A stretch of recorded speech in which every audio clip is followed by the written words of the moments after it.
Alors comme ça, Angers c'est pas en Bretagne. Alors pour Nantes, il y a débat. Mais Angers, vous êtes sérieux? Alors, je vais vous faire montrer dans cette vidéo qu'on quoi qu'Angers c'est en Bretagne.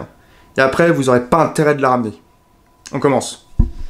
C'est en 882 que le fils de Erispoé, que je vous ai parlé dans la vidéo sur le traité d'Angers, que vous trouverez ici, Judicaël de Rennes, a pris la ville de Angers. Voyant comme quoi que sur le traité qui a été fait à Angers, la ville leur avait plu, donc à la Bretagne, il avait en fait envie d'étendre le territoire breton.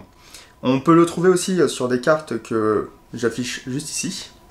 Des cartes qui montrent bien comme quoi que Angers, et même encore plus après, appartiennent en fait au royaume de Bretagne. D'ailleurs, la bataille d'Angers fut une des plus grosses batailles qu'a mené la Bretagne face au royaume de France. Donc nous avons en fait d'un côté environ 1 200 000 hommes du côté français, et pour les Bretons, nous étions à 300 000 hommes. Donc c'est une bonne partie de la Bretagne qui s'est réunie pour prendre en fait les terres au roi de France, qui se termine avec le traité de Fontainebleau. Donc ce traité est très clair et donne en fait les possessions du pays d'Angers en fait à la Bretagne. Eudes, le roi de France à ce moment-là, entérina le traité en mariant donc sa fille, Cynthia, au roi de Bretagne.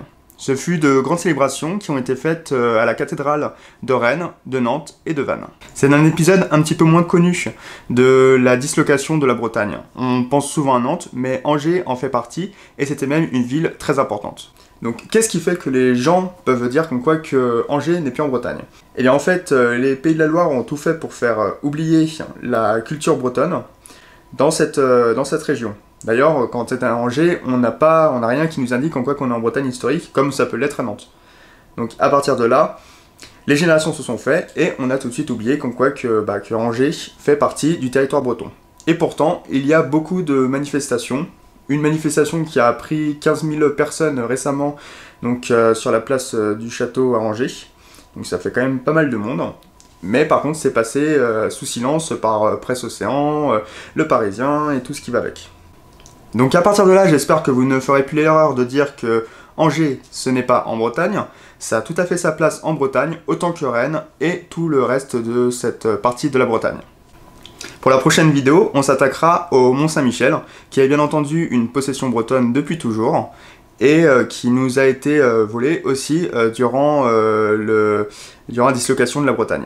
J'espère en tout cas que cette vidéo vous aura intéressé, qu'elle vous aura plu. Si c'est le cas, n'hésitez pas à mettre un pouce vert, à la partager et à commenter. Je reste disponible pour toute autre question. Et en attendant, salut à tous, c'était Corveur.